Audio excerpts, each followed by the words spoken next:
Well, we just entered day 8 of Best of the Super Juniors by New Japan Pro Wrestling. It's now becoming more interesting with winning matches, but especially for those who pulled up some interesting upsets. But right now, we'll see what's going to take place between now all the way to the end.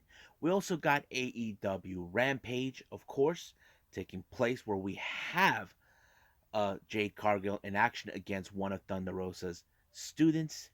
And I believe we have other, of course, the TNT title will be on the line. We're also going to see what's going to take place in 205 Live today, but also going to review a past event by Beyond Wrestling, Dong Work for Yuta. This took place on August 5th. Well, this is going to be a very fun review, but right now, let's get started with another episode of Deleted Wrestle Zone.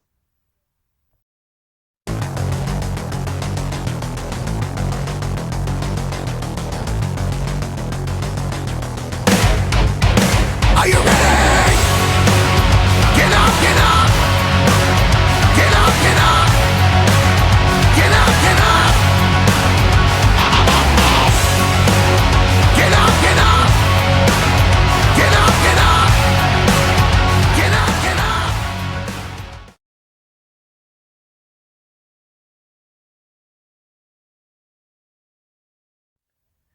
Welcome everybody to Deleted Wrestle Zone, all things that is pro wrestling with AEW, NXT, New Japan Pro Wrestling, Impact Wrestling, the National Wrestling Alliance, various promotions, wrestlers, matches, and championships. I am your host, Gerard here. So, let's get started with day 8 of the Best of the Super Junior 28 by New Japan Pro Wrestling.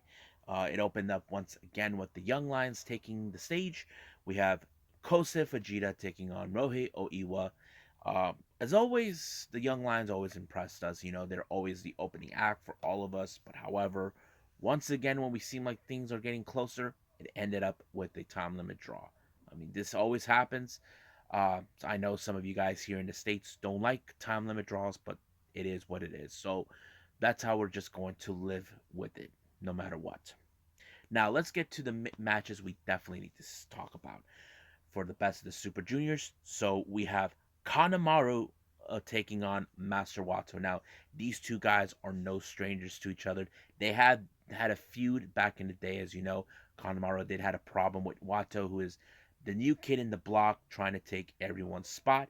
So basically, that's what took place. But this time, this is a battle where will we see Will Kanemaru tries to beat Wato to prove a point, or Wato will overcome to show him, yes, I belong here. However, it was Wato who pulled off an amazing victory against Kanemaru. Very disappointing loss for Kanemaru himself.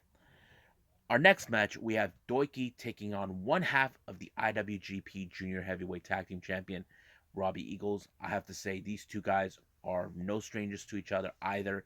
They have been in battles before, not to mention. But it was Robbie Eagles who exploited Doiki's knee to ensure he can pick up the victory. He actually pulled off a 450 splash onto his knee until he put him on the Ron Miller special and forced him to tap out, and that's exactly what he did. So the victory goes to Robbie Eagles.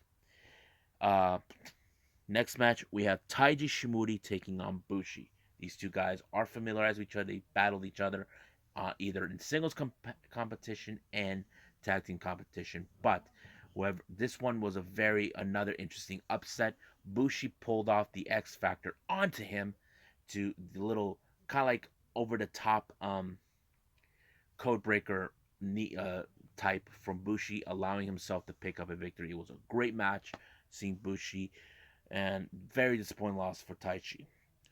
The next match, we have El Fantasmo and Sho taking on each other. However, this is a very interesting match for me. The reason I say this, both these men are part of the Bullet Club. However, Sho is part of the sub-faction known as House of Torture with Evil. But I see it seems to me that Phantasmo doesn't trust Sho. Despite they're part of the Bullet Club, it appears that he may not trust him one way or the other. They even Sho tried to pull off the too sweet on him. He knows that this is no longer a thing for him, As you know, Phantasmo is one of those guys, along with Sho, who has never held the IWGP Junior Heavyweight Championship before.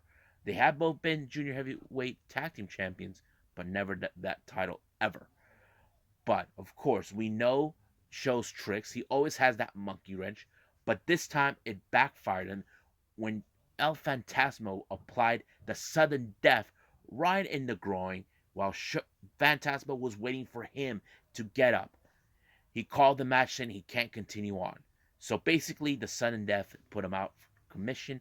This is so far, I think, the second loss for Sho to deal with. The first one was with Kanemaru, but this was a very interesting match to see.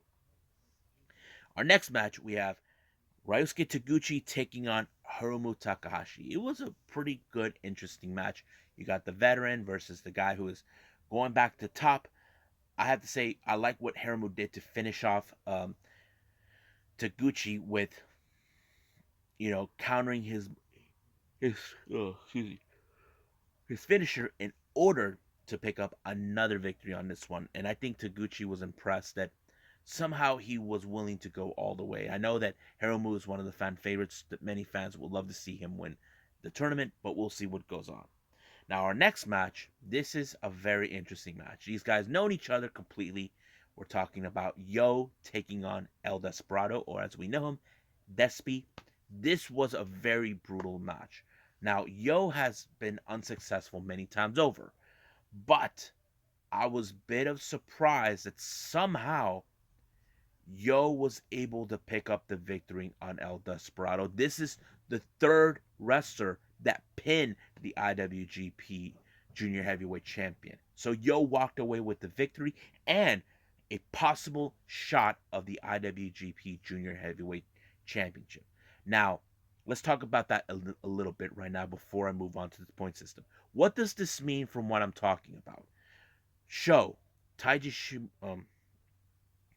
Ishimori, and Yo, they all have a possible opportunity. Now, if Sho wins the entire tournament, there's no need.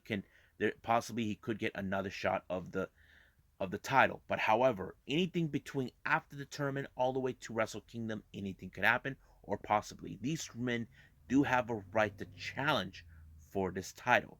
Now, if I was Sho, I will pay attention to Yo because he's been desperately trying to tell him he needs to retire, he needs to stop. This is not meant for him. But we'll see what happens then because I'm yet to see. I want to see Sho and Yo face off once again. This is going to be one of those matches we got to pay attention to. Now let's look at the point system that we saw for today. Now let's go from Ryusuke Taguchi has 4 wins, 4 losses with 8 points. Master Wato, 3 wins, 5 losses, 6 points. Robbie Eagles, 4 wins, 4 losses, 8 points. Same thing with Yo, 4 wins and 4 losses, 8 points. Takahashi has 4 wins, 3 losses, and a draw. That's 9 points. Bushi, 4 wins and 4 losses, 8 points. El Desperado, 4 wins, 3 losses, and a draw, 9 points, tied with Hiromu. Kanemaru, 4 wins and 4 losses, 8 points. Doiki, 2 wins and 6 losses, that's 4 points. Ishimori, 4 wins and 4 losses, 8 points. El Phantasmo, 4 wins and 4 losses with 8 points. And as for Sho, 6 wins and 2 losses with 12 points. Now, he is still in the lead, but once again, I said this before, anything could happen between now all the way to the end. So, it's kind of hard to predict right now with the points, but if I was a betting man, I would say Sho will probably be in the finals, but finding his opponent, that's difficult. But right now, let's move on with the next review. We got AEW Rampage.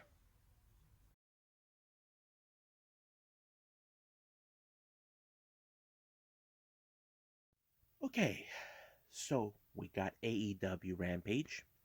It opened up with the TNT Championship match on the line with Tony Nese as the challenger, and of course, Sammy Guevara, our champion. This was a very interesting, brutal match by Tony Nese. It was more like he did exactly what he was going to do: target the ribs. Like, when something is taped up, that's like a target for anybody. It doesn't matter what part of your body that part is taped up. That's always been the target for any wrestlers who are like Tony Nese's caliber. But Sammy, no matter what he did not give up. No matter if he should have been given up, but he didn't do that. But he pulled it off and he took out Tony Nese and retained the title. It was a really good match. So I enjoyed it the most. Now, Christian Cage, as you know, he's been now serving to me like a coach for Jurassic Express, mostly from Jungle Boy and Luchasaurus. Now, we do know, we kind of expected that sooner or later Christian could play that role. I mean, we already seen that with Sting with Darby Allin, Tully Blanchard with FTR and Sean Spears, anybody else, but he's gonna do what he can to help the Jurassic Express, who are currently number one ranked in the tag team division, to get their momentum going, keep it fresh, keep it so fired up, because we know they need to stay on focus to obtain the one thing that they deserve, is the tag titles. So I can't wait to see that when it happens. Now, Thunder Rosa, as you know, is going to be involved in the semifinals against Jade Cargill. So practically, what we're going to see, it she's there to see Jade taking on one of her students, Jana Kai. This match just went quickly, just like that, to send a message to Thunder Rosa. But however, Thunder Rosa did not like what she was seeing, where she continues to beat her up. So she took matters in her own hands and ran straight towards her. Referees had to separate them both, and this is going to be one brutal rivalry between the two of them. Now, the Super Click, as you know, they haven't been on a good mood ever since their loss back in Full Gear. Recently, they decided to get in the faces of the best friends, mostly from Orange Cassidy. As you know, they called out saying Orange Cassidy and best of his two guys.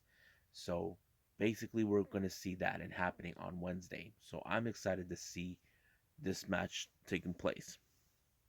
Now, Eddie Kingston had some heavy words to say, like he knows what 2.0 and Daniel Garcia did.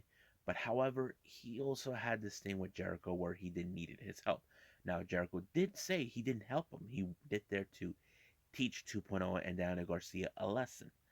But we'll see what happens then. Now, our main event, we have FTR versus Death Triangle. Originally, we were supposed to have the 2 out of 3 pinfall for the AEW tag team titles, but it didn't happen. So Pac took Ray Phoenix's place, but he has that patch on his eye since Malachi Black poison missed him last time in that 8-man tag match. But it was a pretty awesome match. It showed how Death Triangle were determined. But however, in the end, Malachi Blake showed up and got Pac in his good eye, allowing for FTR to win the match. But FTR took off with Penta's mask. But Malachi Black continues to brutalize Pac with the eye, like gouging him and all this other stuff, and you can see blood in his hand. So we may see a very interesting rivalry between both Malachi Black and Pac. So I think that's pretty much it, what we got with AEW Rampage. I believe it's time to go with AEW 205 Live.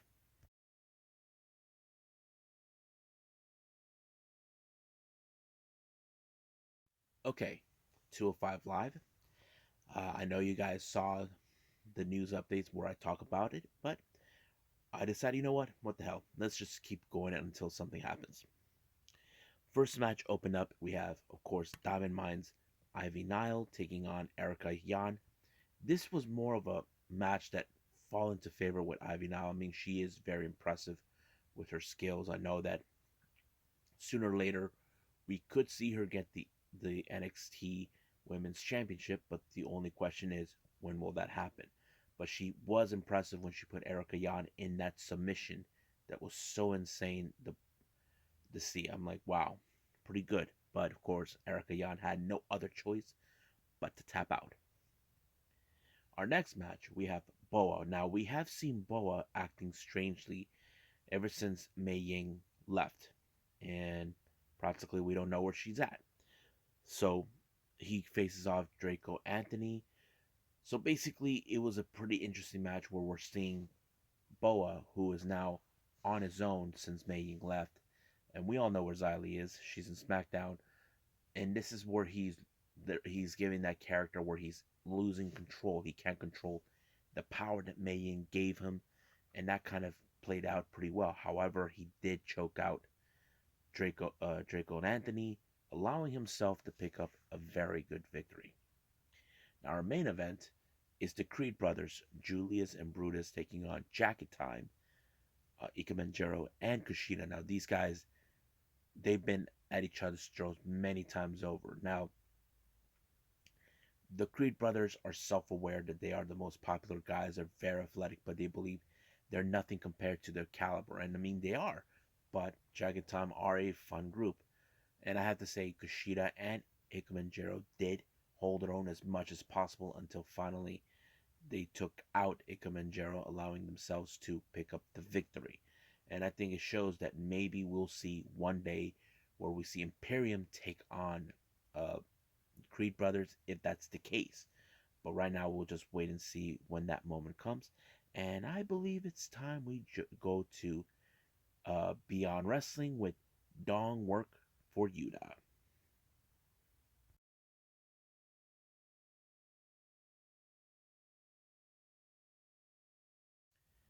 Okay, now we're doing Beyond Wrestling. Now, I don't recall if I ever reviewed an event by them. If I did, then I might have forgotten about it. But this one's called Dong Work for Yuta actually, as in Wheeler Yuta. This one took place on the 5th of August. The opening match we have Rhett Titus versus Big Daddy, Dirty Daddy, Chris Dickinson. It was a pretty good match. I think this was a really good opener. Been hearing that from everyone else that said it was a good one. There was some reviews on this one, really good. Red Titus did everything that he could in order to put down Chris Dickinson, but it was still to no avail. So Chris Dickinson put away Red Titus in that one move. I forgot what he called it, but it was good. But however, as soon as Chris Dickinson won, he was attacked by a faction known as Raleigh that is consistent with Richard Holiday, Alexander James, Logan Easton LaRue, and of course Wheeler Yuta. While they were beating him down, here comes two guys who had a problem with Raleigh. One, Slade, and the other, Matt Makowski. Those guys gave Chris Dickinson a helping hand, so we'll see what happens then. Our second match was a very good match. It was Masha Slamovich taking on Megan Bain. I mean, this was a really good match. Also, this is another one that many fans said, those who reviewed it, saying that this was good. Slamovich, I think, who people say she is one of the most popular wrestlers ever, but on this one, it was Megan Bain's power that was able to pick up the victory. And of course, Slamovich did not take that too kindly, but once again, Bain power driver down, and it was over from there. Basically, Megan Bain is sending a message that she's proving a point. Now, our next match, we have Dan Barry taking on Richard Holiday. It was a really good match, but I don't know what's the significance of this, like the story built up. But later it was shown Vita Von Star showed up, getting into Dan Barry's head. Looks like he has a problem with a guy named Dutch, who is aligned with Vita Von Star. But in the process, it cost him his match. So even Dan Barry was disappointed with the loss, but ref did not see what happened. Now, next match is a tag team match. This one is called Kings of District, consistent of Jordan Blade and Eel O'Neil. This is a male and a female tag team. I like to call it intergender tag team match. Tag team taking on Shook Crew, consistent of Bryce Donovan and Bobby Orlando. This was a very interesting match, but I also heard that the Kings of District, this was their debut match in Beyond, and I think it showed who these guys are, and I love it. It was a pretty good match. I don't know why people say it was the rest of the event was sucked, but I enjoyed it. I did like the cohesive with both Kings of District, and I think it was a lot of fun. But it was Sonya Blade. Jordan Blade, who actually picked up the victory. She really was impressive in allowing herself to win the match. But as soon as the match was over, this guy shows up, talks to the Shook crew. It's like saying, "Come with me," that sort of thing. Now our next match is Teddy Goods taking on VSK, who's being accompanied by none other than Smart Mark Sterling.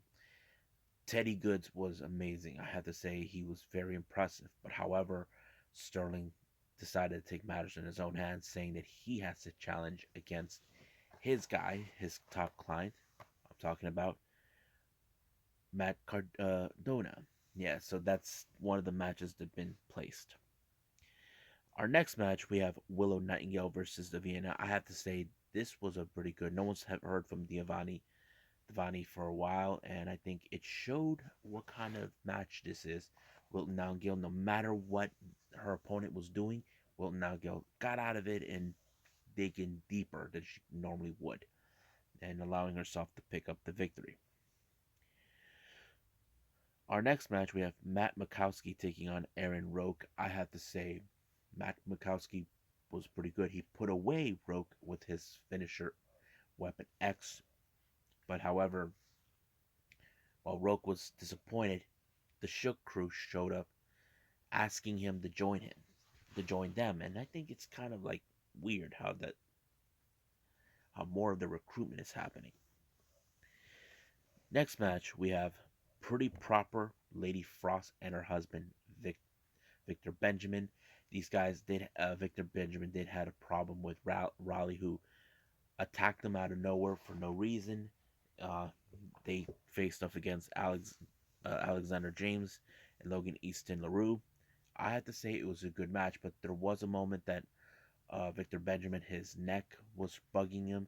It could have stopped, but it didn't. They decided to continue until finally Victor Benjamin kind of gave up. It ended right there. Next up, we have Trish Adora taking on Alicia Edwards. Alicia Edwards was a mercenary paid by Megan Bain, who has set up a match against her soon. I think this is a pretty good, but however, Alicia did everything she could to take her out, but no avail. And I think it showed us no matter what happens, even though Trish Adora is one of the most popular female wrestlers we have seen so far. But yeah. Now our main event is a no disqualification match. We have Slade versus Wheeler Yuta. Slade, he's like a stone cold killer, brought in all the toys. Wheeler is a professional, but Raleigh did try to intervene, and then Matt Rakowski did help. But the Shook Crew were the reason that um, what's his name? Slade actually lost because of their interference. But however, while Yuta was celebrating that he won, he got chokeslammed through the thumbtacks. Basically, a good measure of payback. So I thought it was a pretty good event. I enjoyed it, and I'm hopefully I get to see more of this. But if there is, and you'll be ready to watch. So I think that's pretty much it. What we got with Beyond Wrestling. Originally, I wasn't gonna do this, but I decided what the hell because these news updates are important. So let's do news updates for all of you.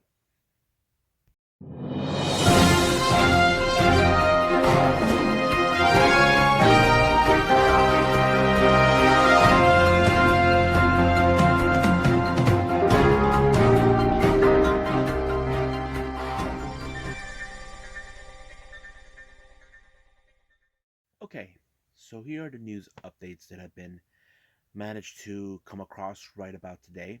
The first one was a bit of question out in the open recently. It's been now been confirmed by Body Slam dot event, or whatever they call themselves, that Charlotte Flair and Andrade have broken up. Charlotte Flair was the one who called it. There were still no specific details on what was the reasons why they broke up. We do know recently that Andrade had stopped following her on Twitter and all her social medias. It's still unclear what really was happening. We do know that Charlotte Flair has been dealing with a lot of heat coming from WWE. I know many fans been hearing that no one wants to work with her, whatever the case is. We do know that Ric Flair took a liking to Andrade. It's a shame that he probably will never get to be family with him. But I know some of you probably say remember hearing this, that Andrade would love to bring her to AEW. That kind of wishful thing we wanted to see may not likely happen, but on the bright side, we can say maybe it's for the best. I know that many people say Charlotte Flair is not a good person to work with. I think for me, their AEW's better off without her. They are doing a far more better job in the women's division. What they're doing now, I don't think there's any reasons to bring her along, but it is what it is. There's nothing we can do about it, but all we can do is now is move forward. Now, Tony Nese, I mentioned before, was impressive. Some of you might have thought right from the get-go that Tony Nese is officially was already signed with AEW. Well, apparently I went back and it turns out he wasn't. He was just a guy who showed up being paid to make appearances, and because of this, his match against Sammy, he was impressive. Uh, it's now been officially confirmed that Tony Nese is all elite. So this is a good thing, picking a very good wrestler. We know he'll do great things in AEW, and we can't forget about it. Now, you may have heard recently the AEW Dark tapings. There's been reports about people who we may have seen appearances. Now, here are the people who I've heard. Misteriosos. Uh, then I was surprised to find out because mostly I've been seeing him in New Japan Strong, part of the faction known as the Stray Dog Army, along with Bateman and Barrett Brown. Then there's Marina Schaefer. You remember her, one of the four horsemen women of MMA, with Shayna Baszler, Jessamine Duke, and Ronda Rousey. But last time we heard from her, she made an appearance on Bloodsport, where she picked up an amazing victory. So I'm glad to see her. She made an appearance. There's Heather Monroe, part of the Killer Babes and other tag teams. Josh Woods, who is the current Ring of Honor Pure Champion, I was a bit of surprised that he was there. Um, don't know what to make of it, but it was good. So was Zeta Zhang, and then recently I just found out uh, the Big Apple, Mei Shiruga, is going to make her debut on AEW Dark. Made her debut on AEW Dark tapings, but we won't be able to see that match until later on, until we get to that. And I think I'm very happy. I'm excited. And right now, in the back of my head, I'm thinking, what Balinaki's thinking now that his best bro is now going to appear on AEW Dark only on YouTube. And I'm sure they're going to do a little party going on and watch it. Now, the last thing I will be updating for all of you, this is coming from Stardom. As you know, I'm a bit behind on everything else, watching their matches and events. Um, Konami, as you know, this past has announced that she's going to take a hiatus from wrestling after December 29th. Recently, she did have some health issues that took place back on October 9th. She was originally supposed to take on Sudi in a IWF rules match, and it never happened. But Konami made her return, and that match did took place in Tokyo Super Wars, where she lost to her. Sudi even made comments about how she liked her. They had a great bond of connection. They're both in the same similar styles of wrestling. And during an interview, Julia made her interruption. Since she came back from her injury, she's issuing a challenge to Konami to be her last match until anything changes if she decides to come back. So Konami made that happen. It's going to take place on the 29th of December. Now, continuing on with Stardom, it's just been revealed that they just signed Koguma and Waka Tsukiyama. Now, you probably say, wait a minute, wasn't those two? No, there was no indications that they were signed. I think they were just freelancers. Waka made appearances in At Risk Girls and other promotions prior before coming to Stardom. Koguma was out of action for quite some time. I'm not sure what was the reasons, but she did make her return when stars were dealing with Odatai, and I'm happy that those two are fully committed now with Stardom, and I think that's it right now. Well, I hope you guys enjoyed this episode. Good news. I will be able to watch New Japan Pro Wrestling World Tag League Day 7 and Day 8. So those two will be coming up and I'll be watching that. Also, the same thing with Choco Pro. That's practically going to be part of it. Um, Recently, I am going to watch the latest GCW event. Uh, we'll be reviewing that and possibly New Japan Strong if that's going to be the case. But however, I'm not sure about NWA Hard Times. That is still open for me. But if I do have a chance to see it, I will review that as soon as possible. But right now, I think I'll end it from here and we'll see what happens on the next episode. But if there's any news updates that are coming up right away, left and right for me, I will report those for all of you and update what's been going on in the pro wrestling world. But for now, I must bid all of you adieu. So goodbye.